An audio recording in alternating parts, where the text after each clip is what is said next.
1-1 in the first 3 races of the year. It really is just the cream of the crop at the moment in 2021. But we've seen that this weekend they've been much closer to his kind of free practice and qualifying pace. So it may well not be the same story here. If you haven't seen his save from Valencia already, then make sure you go check out the FIM CEV Instagram. Go and have a look at it now. An unbelievable save at Valencia. Somehow he stayed on the machine, even though both feet were skywards. I think he had one hand off the handlebar as well. It was an incredible save, but he managed to recover and then win the race. An incredible performance, so hopefully we can see more of the same. And here is a man to keep your eye on as well, the number 92 of Diogo Moreira.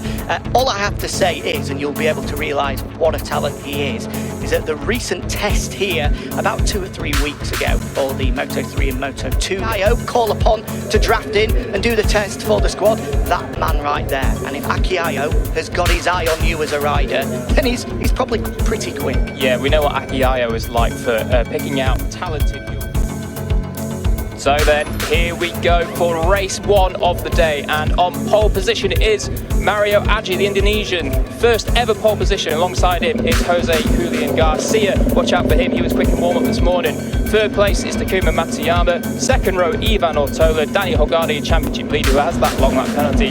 Diogo Moreira in 6th. 7th is Jose Antonio Rueda, Joel Kelso and David Salvador. And row 4, Syarifuddin Azman, Josh Watley and Scott Ogden. Watch out for Marco Tapio in 13th, David Alonso 14th. He has Paul Espargaro in 2006. 15 years ago, the last time that happened. Before we look at 5 in a row, he needs to look at completing the fantastic 4 first. A long lap penalty ahead of him, and also a grid of 33 riders looking to get the better of him. The green flag waves at the back. Here we go then. The opening race of the Junior World Championship, round 3, gets underway here in Barcelona now. And Aji fires away from pole position for the very first time, but it's going to be Josito Garcia will pull side by side with him. And Holgado from row 2, the championship leader, fires through and will take the whole shot into the opening corner. What a start from the 96. That was an incredible start, absolutely rocket launch down the outside of him into turn 1 to lead. And it's sorry, it is Matsuyama through up into second place, as it looks like, or maybe one of the talent team boys has gone on the inside on the Australia Galicia machine. It looks like it's Moreira that's battled his way through there. There's also Rueda in the mix as well. Ortola's up there, the 24, 4 abreast as we come down towards turn 4 for the very first time, and it's now Matsuyama that takes over at the front. The Japanese rider, fresh from Grand Prix experience here last week, hits the front and is looking to pull away nice and early. Rueda, the pocket rocket, was there in 3rd before Ortola dives up the inside at turn 5. Yeah, someone's gone down. 2 riders gone down. 3, one more in the gravel trap. Looks like one of the Husqvarna runners. Not too sure who the 2 are down there. Is that one of the MT Foundation bikes? It is one of the MT77 Foundation bikes. Could be further down the field, possibly Shonichi Miura. We'll get indication very shortly. At the front though, it's still Matsuyama that leads the way as we come down towards the revamped turn 10 for the very first time. Well wide. High and wide there was David Real, and here comes Holgado. He got the elbows out again there and he squeezes his way through. I tell you what, there's Ortola that's gone down. The number 24 Ortola, the rear end kicks out and down he goes. He's going to rejoin, but surely that's any chance of victory gone for Ortola. The man 3rd in the championship. That's one of Holgado's closest rivals already out on lap 1. Yeah, a rare mistake from Ortola. He's been one of the men this year that has made 0 mistakes, completely consistent. So that is uncharacteristic from him. As we see Mario Aji now diving up the inside into the final corner, recovering after that slow start. So across the line for lap 1, it's going to be Holgado who leads just from Matsuyama, and Aji behind. It looks like, is that Jose Julian Garcia coming down now? It looks like he's maybe going to lead into turn 1. Oh, look at this on the grass. Moreira was pushed onto the grass by his teammate there. They were fanning out 6-7 abreast on the run down to turn 1. Goodness gracious me, that was a hold your breath moment. So close there. Stall, but unfortunately he is down and out as the 658 team look on in anger. Oh, look at this, that half a second gap has closed right up. So it seems that Mario actually has the pace to go with the championship leader at this time in the race. 9 laps to go, let's see if he can hang on. Well, that crash from Garcia out of second has just forced both Daniel and David Munoz and Rueda there in 3rd as well to lose touch with our leading duo. It's Holgado and Aji currently leading the way with about, what's that, half a second, 3/4 of a second back from Akhir to the man in third, Rueda, although not for long with both Munoz looking to get up the inside. A big look over the shoulder from Holgado there. He can see there's a gap, and that's exactly why he tapped onto the rear of his gas machine and said to Mario Akhir behind him, look, don't be looking to dive bomb me here. Let's work together, let's pull clear, and then the pair of us can go at it in the final couple of laps. But let's make it easy for ourselves here and at least guarantee first and seconds no matter what. Whether that happens, who knows? Akhir does have experience in this class, but as we've seen so far on a number of occasions, he's fairly partial to a dive bomb or two. Yeah, he certainly is. He doesn't mind trying to stick it up the inside. And I tell you what, Jack, just looking at the timing screens here, Ivan Ortola is up to 12th place. Wow, that is quite incredible. He's been running in the 49s all race long, so he's been picking up almost half a second, well, 3/4 of a second on the people in front of him all race. And also just in this top 10 group, we'd just like to point out the two Brits, Scott Ogden up in 7th and Josh Watley in 9th. Two good rides coming in from the young Brits. Certainly confidence building performances from those two boys. Yeah, great rides from them. They will be learning an awful lot as well, still in the early stages of their Junior World Championship career. Ogden into his second full season now with the Aspar squad, and Josh Watley having moved through from the European Talent Cup as well. Great to see them battling in this leading group, and a good ride coming from the number 63 there as well, Syarifuddin Azman, one of the next big Malaysian hopes to come through. We've got the Sepang International Circuit Petronas Sprinter Racing boss Razlan Razli here watching on, and he'll be cheering on his man as well, the number 63, having his best ride of his career as he looks to hang it around the outside there as well.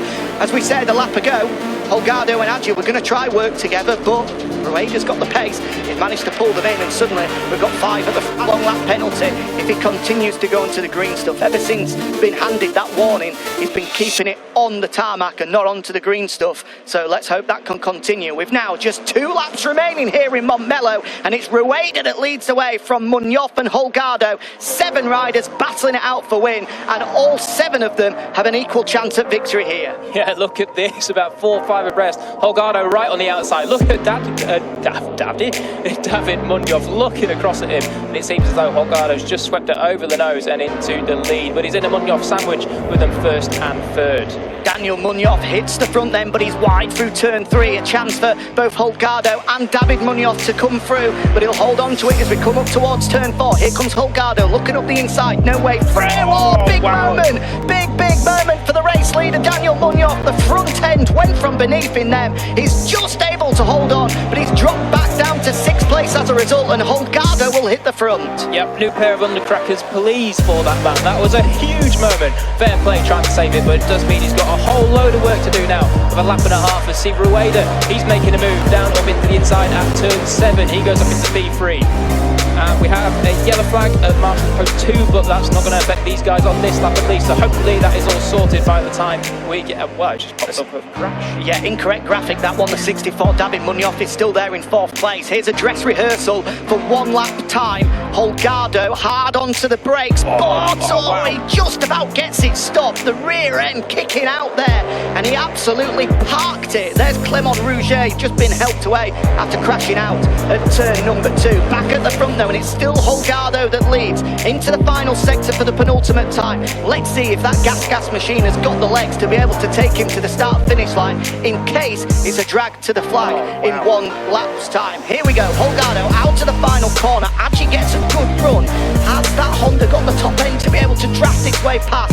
Here comes the start-finish line there, and that gas machine has got some legs on it. It looks as though Holgado, if he leads out the final corner, surely will be able to make it 4 in a row. But he's got problems. Yellow flags waving. Yellow flags were waving there, and Akhir has hit the front, and it looks as though he wasn't the only man to move through, with David Munoz also going through. So let's just bear that in mind here. Mario Akhir has hit the front, but he did make his move to hit the front with yellow flags clearly waving.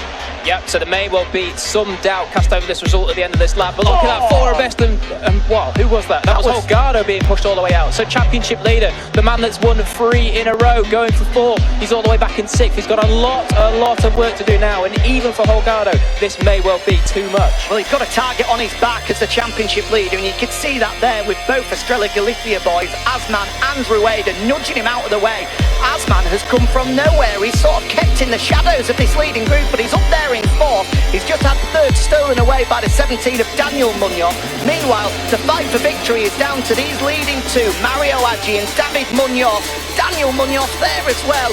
Adji is going to be so late on the brakes here. You're going to have to be a brave man to outbrake him into the final corner, but here comes Munoz. Contact between the pair of them. He pushes them wide, does Daniel Munoz, and there is disappointment in the junior talent team box. A chance at victory blown for Mario Adji through no fault of his own, and suddenly into the final sector, and it's Azman that leads. The Malaysian is in the front, lurking in the shadows for the majority of this race, but suddenly he'll lead them into the final corner. Rueda, his teammate, will look to squeeze through on Munoz ahead of him, but victory for the first time in his junior world championship career will go the way of Syarifuddin Azman. What a race, what a victory for the Malaysian.